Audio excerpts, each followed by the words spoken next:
Even though all the drama around episode 5 was the hot topic last month, the real scary and massive drama is still ahead. And right now, only a small part of the fandom even has a clue, so let me tell you what's actually going on. Even though we barely know anything about episode 5 yet, some info is literally screaming at us that episode 6 might bring the biggest drama in the entire history of the digital circus, and everything tied to it.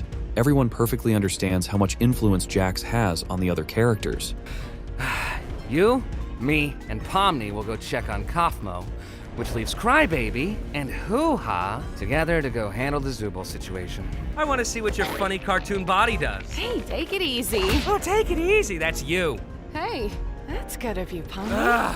Let's take this dumb truck to the dumb kingdom, I guess. Obviously, this kind of behavior is typical for a character with no moral boundaries. Now, let's recall the old leak that assigned each character to a specific episode.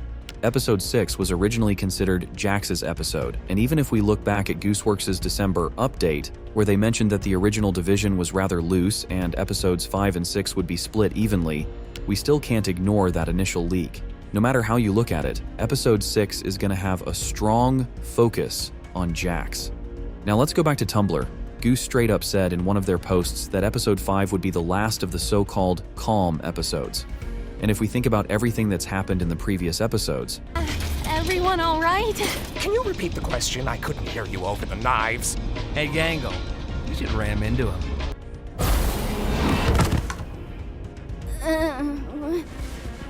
Where are we?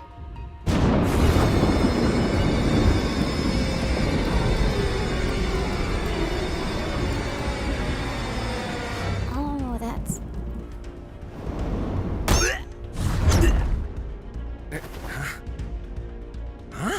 And if, according to Gooseworx, this is just the calm before the storm, then things are already getting seriously terrifying, yet, at the same time, insanely exciting. What exactly awaits us in episodes 6, 7, 8, and 9? For now, let's stick with this, and go back to the time when the deal with Netflix was signed. The audience generally reacted warmly to it, but some felt that bringing indie animation to streaming services was a betrayal of the genre. And right around that time, Goose made a post saying, "It sucks that YouTube censorship is so aggressive. If there are any moments in future TADC episodes that are censored on YouTube and not censored on Netflix, that's why." I guess that's another positive to the streaming deals and why they're worth pursuing in the first place. Still annoying though. And it almost feels like Gooseworx is hinting that we might see something truly on the edge in the future. Now we're getting to the most intense part, and I want you to view everything that follows through the lens of this post from Gooseworx. Over time, she has only strengthened her stance, making it clear that she won't be adjusting her vision to fit anyone else's expectations. I also remembered a Twitter post from almost a year ago that supports nearly everything we've just discussed. On one hand, it confirms that episode 6's script was written over a year ago, which makes the idea of Jax being the main focus even more logical. At the same time, it reinforces Goose's words about censorship. And if we're talking about a sex joke, I'm almost 1,000,000% sure that Jax will be the one to make it. He's never held back when it comes to his choice of words. And Zooble turned straight. My limbs straighten up and f*** off. Ooh, violence. Wait, Pomni's not even here? Wasn't this whole thing for Be her? quiet. I can't hear the escalator. Wouldn't that more likely mean the exit does exist? Could also mean you just have a jump start and losing your mind. That's exactly why, after putting all the pieces together, I'm more than sure that episode 6 will come with some kind of drama. The only open question at this point is how it will happen. It's possible that a joke will be so, let's say, explosive that all of Twitter will latch onto it. And in that case, there will definitely be people who won't like it. As for the idea that a joke could violate YouTube's guidelines, leading to episode 6 being released exclusively on Netflix, I highly doubt it. I'd put the chances at around 0.5% at best. There's also a chance that a single wrong word could trigger a wave of backlash against Gooseworx. There are so many possible ways this could play out, and all we can really do is wait and speculate about what might actually happen. But something is bound to go down, and here's why. You might say that they wouldn't take such a risk for the sake of a joke, and I'd partly agree with you. We're not going to see the kind of garbage that pops up on content farm channels, but indie animation exists so that creators can express their thoughts and showcase their creativity in the way they want. I'm curious to hear your thoughts on this, so I'd love to read your comments. And of course, this won't be the only drama surrounding the amazing digital circus or Gooseworx. let's take a look back at some of the most significant ones. And no, I won't be covering minor dramas, like the one with Animinus, because that situation was pretty straightforward. Instead, let's dive into some of the ones that are actually worth analyzing. Gooseworx first gained popularity in late 2019 after her Little Runmo project, and after the release of Digital Circus's pilot episode, the whole world was talking about this very talented animator. It all started with a post by a Twitter user with the nickname Terror Mask, who wrote, "So apparently this joke conversation from years ago is now being used by Digital Circus haters and spineless idiots from 4chan for the hate that started after the release of the TADC pilot. If you see someone bringing this up, don't take them seriously and report them." Also attached to the post was an image showing that in the distant 2021, a user wrote, "Back to your drilling fetish, I see," to which Gooseworx replied, "You can't prove it's a fetish," followed by an image of various characters enjoying having their heads drilled. I'm pretty sure Gooseworx hadn't even brought up this conversation, which objectively makes no sense, until recently. But in response to Terror Mask's post, Gooseworx said it was funny because it was. It's not surprising that such arguments appear on sites like 4chan, but what is surprising is that nowadays such trivial things like pictures get too much attention. Maybe it was, or still is, some kind of fetish, and what's the big deal? So I think this post is one of the most senseless judgments I've seen in years, except that in recent years, the tendency to post everything about oneself on YouTube, Twitter, Facebook, or other platforms has become more and more massive and open, and therefore something like this should not be taken too seriously. Like I said, it all started with a thread on 4chan, but then this movement started to gain popularity on other platforms as well. In the end, all this led to the fact that was organized a live broadcast Glitchx 2023, on which were gathered all the creators of projects, to which is directly related to the studio Glitch, on this broadcast in the main trained further plans and events. But at some point, some users began to spam massively unpleasant information. Fortunately, YouTube's automatic content detection worked perfectly and was able to fix most of the problems. But instead of improving the situation, it made it worse. Users became even more enthusiastic about sharing all this garbage on social networks and other platforms. As I said after 4chan, this whole process started on other platforms. And one example is this random meme about working out. I don't understand what the perpetrators are trying to achieve. Maybe they want to show how different they are from Gooseworx. Okay, if you don't like the amazing Digital Circus, that's perfectly normal, but I think it's better to spend your time doing something productive than sitting around trying to insult someone who has achieved great things. All this bullying and harassment just makes me feel Spanish shame. But Gooseworx acted very wisely in this situation by not responding to this harassment in any way and just pretending that nothing was going on. After all, if she started to respond to her abusers, it would only provoke them to harass Gooseworx even more. Unfortunately, this is the reality of the modern internet.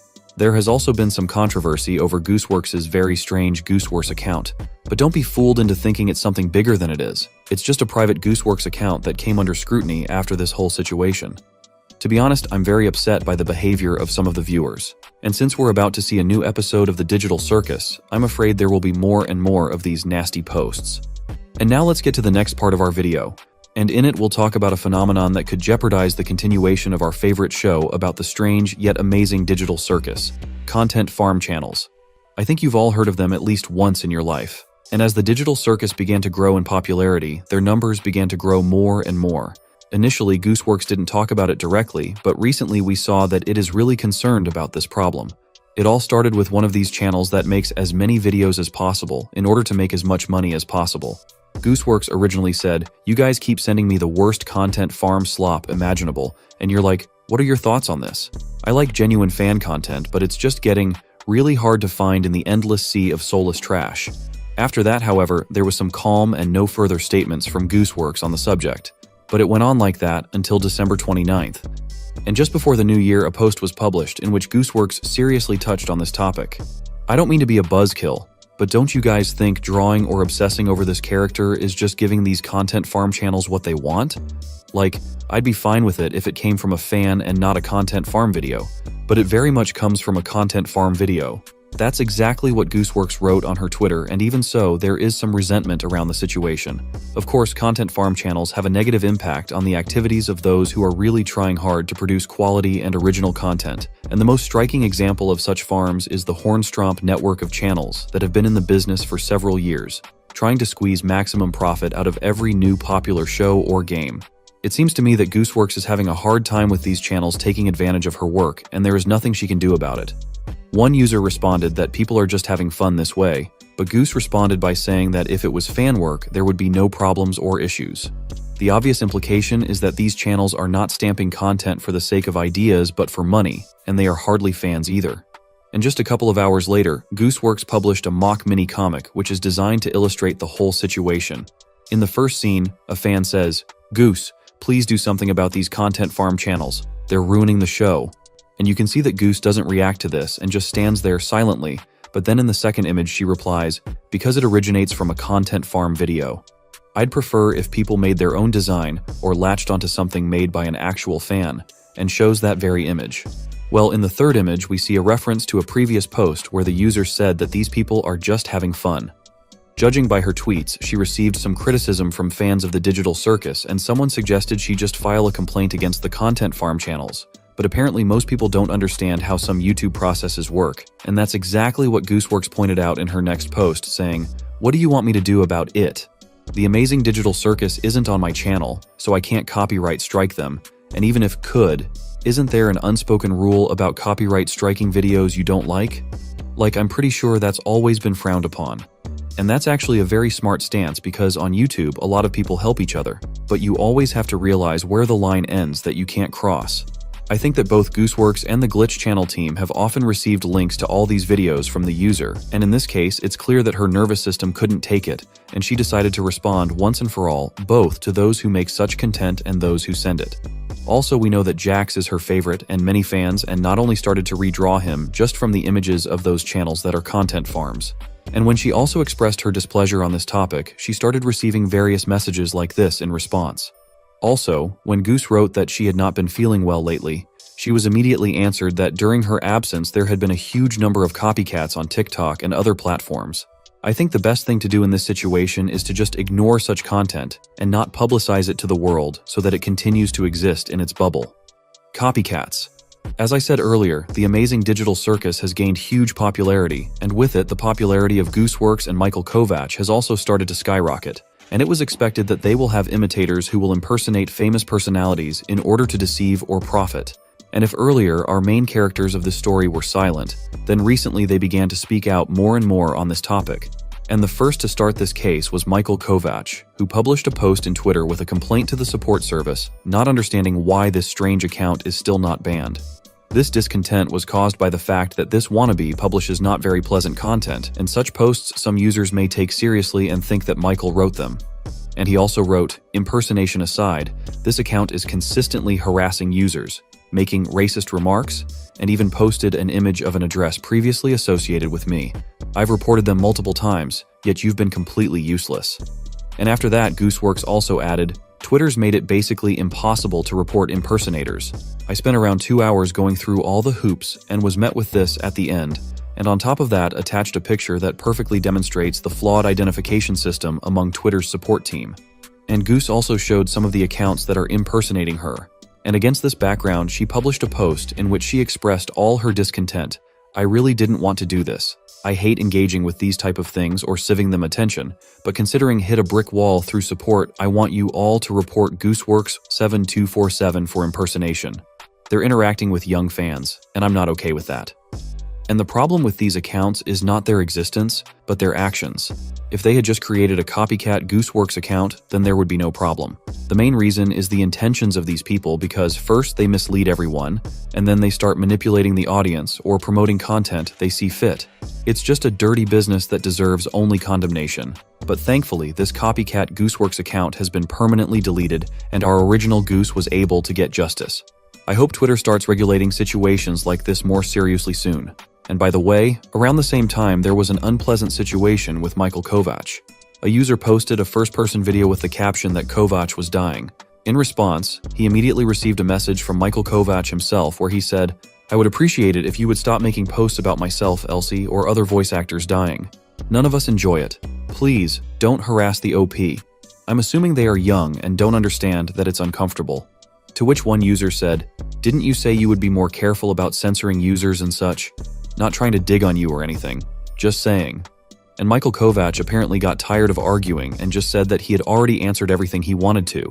And after that, Michael created a separate thread where he finally voiced his position and said, "Hi, if I respond to a tweet politely asking someone to stop doing something, I do not want to see people go after them.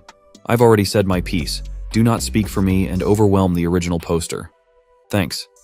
Then one user again pointed out Michael's behavior, and the response was, "I am so used to replies being suppressed and nobody seeing them. I didn't expect people to even notice. Trying my best to make them stop. Feel bad for the OP and don't believe they deserve it." I honestly don't even understand why Michael Kovac paid attention to this post, because it would have been much better to just ignore it. Unfortunately, as I've said before, this is the rule of the internet. The more attention and emphasis on something on the part of the protagonist of the discussion, the more unpleasant things will be addressed to him. And it is best not to publicize such situations and calmly report to the support team, hoping that they will be able to fix the problem in time. Because of these events, it's time to talk about the future of the digital circus. We have only two options. Gooseworx can accept the hate and keep doing what they do, realizing that the more digital circuses there are, the more people like them there will be.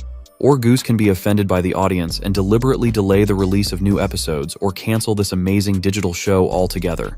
But I'm sure she'll keep doing the digital circus no matter what, to the chagrin of all the wannabes and haters. In summary, I can say that if Glitch have already started to show signs that this is worrying them, but I was also mentioned on Gooseworx's Twitter, and I'd like to explain it in more detail. I've seen people blame me for the content farm videos, saying I could have stopped them, as if I'm not the one feeling the most pained and disgraced by their existence.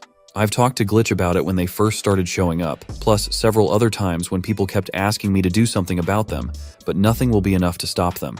I can be your scapegoat if you want, but it's not going to change anything. When all is said and done, I hope at the very least Digital Circus can be a somewhat enjoyable show in a vacuum. My job is to write and direct a show, so that's what I'm going to be focusing my efforts on. I don't know whether or not I'll succeed, but I'm going to try. At the beginning, Gooseworx says that I accused her of not doing anything to solve the situation with the farm channels. At the same time, she says that she is the one who is most unhappy with the situation, and that Glitch can't do anything about the channels either. Perhaps because of the fact that this network of channels is a very large network that enjoys the confidence of YouTube. But if we are objective with you, in this so-called conflict, YouTube itself would take the side of Gooseworx and Glitch, at least because of the influence on the audience on the world-famous video hosting. The saddest part of this post is Goose saying that she can be scapegoat if we want, but unfortunately it won't change anything. Dear Gooseworx, we don't demand absolutely nothing from you but only want to support you in such a difficult situation. Of course, you don't have to put yourself in such a position that all reproaches or something like that will be directed towards you. And you certainly don't need to call yourself a scapegoat, because I certainly don't think you are one.